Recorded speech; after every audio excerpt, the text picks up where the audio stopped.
ಅಮೃತಾಪುರದಲ್ಲಿ B ವಲಯ ಮಟ್ಟದ ಪ್ರತಿಭಾ ಕಾರಂಜಿ. ಡಿಬಿಆರ್ಎಸ್ ಅಮೃತಾಪುರದ ಅಮೃತೇಶ್ವರ ರಂಗಮಂದಿರದಲ್ಲಿ ತರೀಕೆರೆ ತಾಲೂಕಿನ ಬಿ ವಲಯ ಮಟ್ಟದ ಪ್ರೌಢಶಾಲೆಗಳ ಪ್ರತಿಭಾ ಕಾರಂಜಿ 2025-26 ಕಾರ್ಯಕ್ರಮವು ಭವ್ಯವಾಗಿ ಮತ್ತು ಯಶಸ್ವಿಯಾಗಿ ನೆರವೇರಿತು.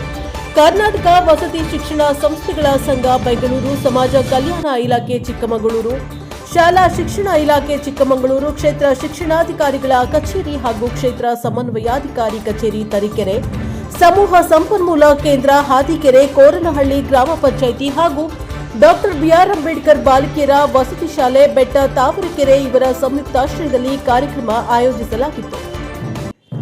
ಕಾರ್ಯಕ್ರಮವನ್ನು ಉದ್ಘಾಟಿಸಿ ಮಾತನಾಡಿದ ಕರ್ನಾಟಕ ಪ್ರೌಢಶಾಲಾ ಶಿಕ್ಷಕರ ಸಂಘದ ಜಿಲ್ಲಾಧ್ಯಕ್ಷ ಚಂದ್ರಪ್ಪ ಅವರು, ಮಕ್ಕಳು ಕೇವಲ ವಿದ್ಯಾಭ್ಯಾಸವಷ್ಟೇ ಅಲ್ಲದೆ ವಿವಿಧ ಚಟುವಟಿಕೆಗಳಲ್ಲಿ ಭಾಗವಹಿಸಬೇಕು.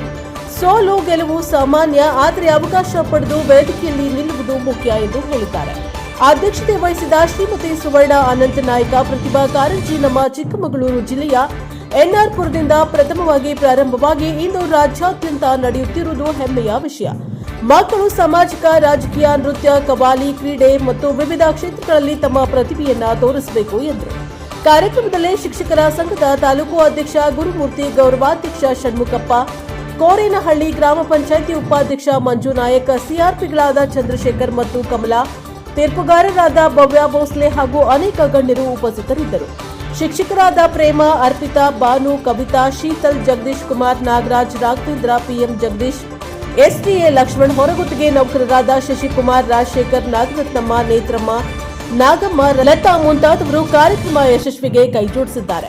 ತರೀಕೆರೆ ತಾಲೂಕಿನ ಬಿ ವಲಯದಲ್ಲಿ ಸುಮಾರು 14 ಶಾಲೆಗಳ ಶಿಕ್ಷಕರು ಮತ್ತು ವಿದ್ಯಾರ್ಥಿಗಳು ವಿವಿಧ ಸ್ಪರ್ಧೆಗಳಲ್ಲಿ ಭಾಗವಹಿಸಿ ತಮ್ಮ ಪ್ರತಿಭೆಯನ್ನ ಪ್ರದರ್ಶನ ನೀಡಿದ್ದಾರೆ. ಬ್ಯೂರೋ ರಿಪೋರ್ಟ್ ಪ್ರದೀಪ್ ಹೆಚ್, ಎನ್ಕೆಎಸ್ ಟಿವಿ4 ತರೀಕೆರೆ. ಸೂಕ್ತ ಪ್ರತಿಭೆಯ ಅನಾವರಣಗೊಳಿಸತಕ್ಕಂಥದ್ದು ಈ ಕಾರ್ಯಕ್ರಮದ ಮುಖ್ಯ ಉದ್ದೇಶವಿರುತ್ತೆ. ಇದು ಶಾಲಾ ಹಂತದಿಂದ ರಾಷ್ಟ್ರ ಹಂತದವರೆಗೆ ನಡೆಯತಕ್ಕಂಥ ಸ್ಪರ್ಧೆ ಆಗಿರುತ್ತೆ. ಕೇವಲ ನಾವು ಮಕ್ಕಳಲ್ಲಿ ಪ್ರತಿಭೆಯನ್ನು ಗುರುತಿಸ್ತಕ್ಕಂಥದ್ದಲ್ಲ, ನಾವು ಗುರುತಿಸಿದ ಮೇಲೆ ಅದನ್ನು ಬೆಳೆಸಬೇಕು. ಆ ಬೆಳೆಸಲಿಕ್ಕೆ ಒಂದು ಸೂಕ್ತ ವೇದಿಕೆಯನ್ನು ಕಲ್ಪಿಸಿಕೊಡ್ಬೇಕಾಗಿರ್ತಕ್ಕಂಥದ್ದು ನಮ್ಮ ಜವಾಬ್ದಾರಿ ಹಾಗೂ ಸರ್ಕಾರದ ಜವಾಬ್ದಾರಿ. ಆ ನಿಟ್ಟಿನಲ್ಲಿ ಈ ಒಂದು ರಾಷ್ಟ್ರ ಹಂತದಂತಹ ಸ್ಪರ್ಧೆಗಳನ್ನು ಏರ್ಪಡಿಸಿ ಅವರಿಗೆ ಸೂಕ್ತ ವೇದಿಕೆಯನ್ನು ಗುರುತಿಸಿಕೊಡ್ಬೇಕು. ಯಾಕೆಂತಂದರೆ ಎಲ್ಲ ಮಕ್ಕಳಲ್ಲೂ ಕೂಡ ಒಂದು ಯಾವುದಾದ್ರೂ ಒಂದು ಪ್ರತಿಭೆ ಇದ್ದೇ ಇರುತ್ತೆ. ಸೊ ಆ ಪ್ರತಿಭೆಯನ್ನು ನಾವು ಗುರುತಿಸಬೇಕು, ಅನಾವರಣಗೊಳಿಸಬೇಕು, ಜೊತೆಗೆ ಬೆಳೆಸಲಿಕ್ಕೆ ಒಂದು ವೇದಿಕೆಯನ್ನು ಕಲ್ಪಿಸಿಕೊಡ್ಬೇಕಾಗುತ್ತೆ. ಯಾಕೆಂತಂದರೆ ಇದ್ರ ಮುಖಾಂತರ ಸಾಂಸ್ಕೃತಿಕ ಹಾಗೂ ಸಾಹಿತ್ಯಿಕ ಒಂದು ಜ್ಞಾನವನ್ನು ಮಕ್ಕಳಿಗೆ ಕಟ್ಟಿಕೊಳ್ಳಲಿಕ್ಕೆ ಸಹಕಾರಿಯಾಗುತ್ತೆ. ನಾವು ಕವನ ವಾಚನ ಇದೆ, ಕಂಠಪಾಠ ಇದೆ, ಭರತನಾಟ್ಯ ಇದೆ, ಜಾನಪದ ನೃತ್ಯಗಳಿದೆ. ಸೊ ಅನೇಕ ಸ್ಪರ್ಧೆಗಳನ್ನ ಇದರಲ್ಲಿ ನಾವು ನೋಡ್ತೀವಿ.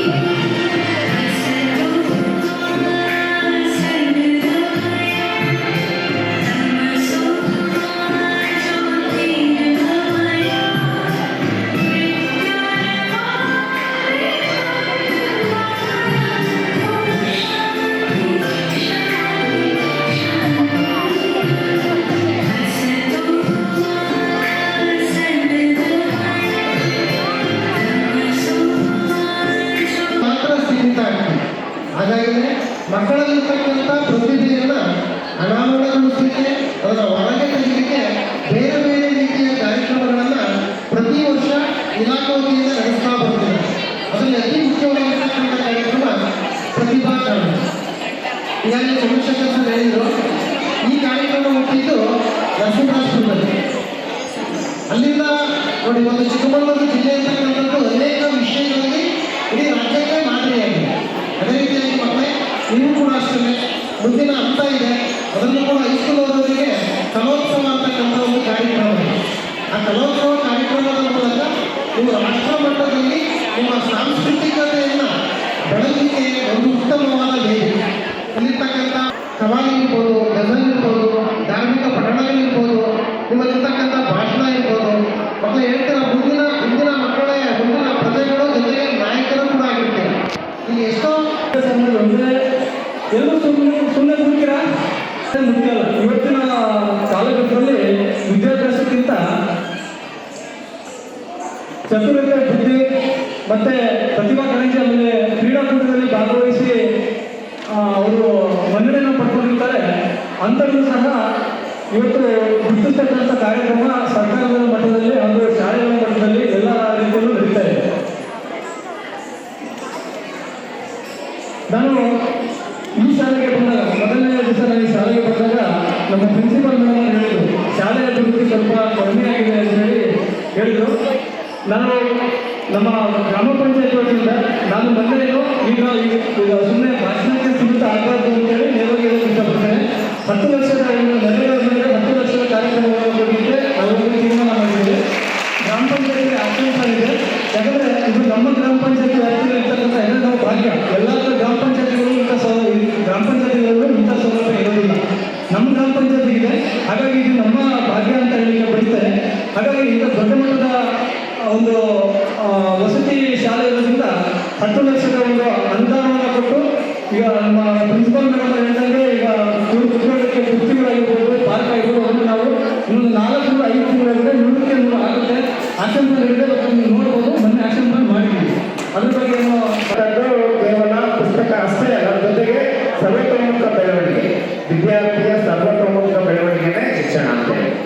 ಹಾಗಾಗಿ ಎಲ್ಲರೂ ಪಾರ್ಟಿಸಿಪೇಟ್ ಮಾಡಬೇಕು. ಪಾರ್ಟಿಸಿಪೇಟ್ ಮಾಡಿದಾಗ ಆಕ್ಟಿವ್ ಆಗ್ತದೆ. ಆಕ್ಟಿವ್ ಆದಾಗ ಲರ್ನಿಂಗ್ಗೆ ಒಳ್ಳೆ ಎಫೆಕ್ಟಿವ್ ಆಗ್ತದೆ. ಲರ್ನಿಂಗ್ ಎಫೆಕ್ಟಿವ್ ಆದಾಗ ಕಾನ್ಫಿಡೆನ್ಸ್ ಬಿಲ್ಡಪ್ ಆಗುತ್ತೆ. ಕಾನ್ಫಿಡೆನ್ಸ್ ಬಿಲ್ಡಪ್ ಆದಾಗ ನಿಮ್ಮನ್ನು ಯಾರು ಸ್ಟಾಪ್ ಮಾಡೋಕ್ಕಾಗಲ್ಲ. ಆಗ ನೀವು ನಿಮ್ಮ ಜೀವನ ಎಲ್ಲರೂ ಬರುತ್ತೆ. ಹಾಗಾಗಿ this programme is very important for your education life. ಹಾಗಾಗಿ ಎಲ್ಲರೂ ಕೂಡ ಪಾರ್ಟಿಸಿಪೇಟ್ ಮಾಡ್ತಾರೆ. ಹೆಂಗೆ ಸಾಧ್ಯ ಎಲ್ಲರೂ ಪಾರ್ಟಿಸಿಪೇಟ್ ಮಾಡ್ತಾರೆ.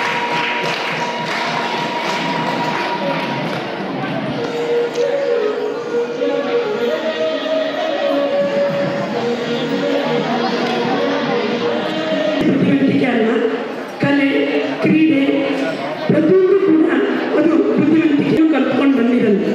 ಬೆಳೀತಾ ಬೆಳೀತಾ ನಾವು ಸಮಾಜದಲ್ಲಿ ಕೆಲವೊಂದು ಉನ್ನತ ವಿಚಾರಗಳನ್ನು ಕಲಿತಾ ಇರ್ತೀವಿ. ಹಾಗೆ ಈ ಒಂದು ವರ್ಷ ನಮಗೆ ಒಂದು ಸುದೈವದ ವರ್ಷ ಅಂತ ಹೇಳಬೇಕು. ಯಾಕಂದರೆ ಈ ಆಗಸ್ಟ್ ತಿಂಗಳಲ್ಲಿ ನಾವು ಪ್ರಾಥಮಿಕ ವಿಭಾಗದ ಏನು ಕ್ರೀಡೆಯನ್ನು ನಡೆಸ್ಕೊಟ್ವಿ.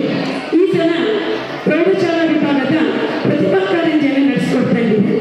ನಮ್ಮ ಶಾಲೆ ಮದುಮಗಳಂತೆ ಪ್ರತಿ ತಿಂಗಳು ಶೃಂಗಾರಗೊಳ್ತಾನೆ ಇದೆ. ಹಾಗೆ ಜಾನಪದ ಕಲೆಯಾಗೆ ಪ್ರೋತ್ಸಾಹ ಕೊಟ್ಟಂಥ ಜಾನಪದ ವೇದಿಕೆಯವರು ಕೂಡ ತುಂಬ ಕಾರ್ಯಕ್ರಮಗಳನ್ನು ಈ ನಮ್ಮ ಶಾಲೆಯಲ್ಲಿ ಮಾಡಿದ್ದಾರೆ. ಇದು ಒಂದು ಈಗ ತಾನೇ ಕಂಡುಬಿಟ್ಟಂಥ ಕೂಸು.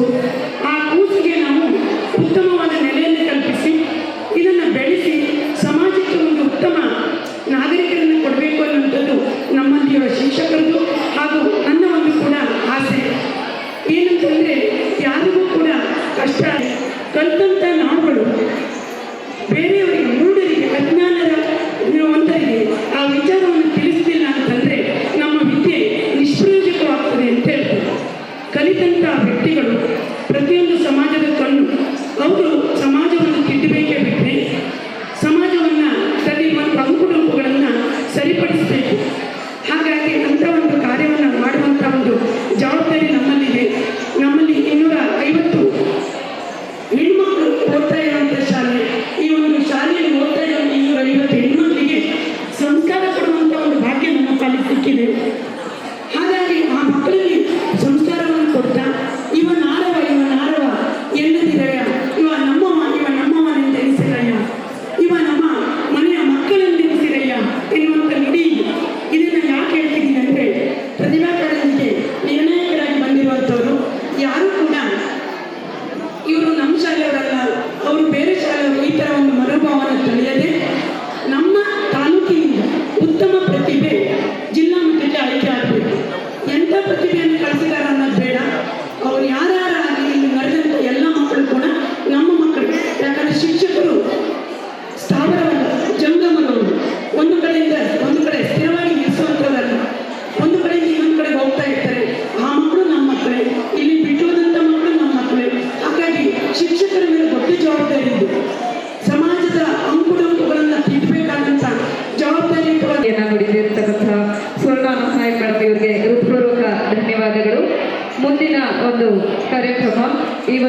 ಕಾರ್ಯಕ್ರಮಕ್ಕೆ ಸಂಬಂಧ CRP ಸರ್ ಅವರೆಲ್ಲರೂ ಕೂಡ ತಮಗೊಂದಷ್ಟು ಇನ್ಸ್ಟ್ರಕ್ಷನ್ಸ್ ಕೊಡ್ತಾರೆ. ಹಾಗಾಗಿ ಆಮೇಲೆ ಎಲ್ಲ ಸ್ಪರ್ಧಾರ್ಥಿಗಳಿಗೆ ಸಂಬಂಧಪಟ್ಟಂತೆ ಎಲ್ಲದನ್ನು ಕೂಡ ಅದೇ ಸೂಚನಾ ಫಲಕ ನೋಟಿಸ್ ಬೋರ್ಡಲ್ಲಿ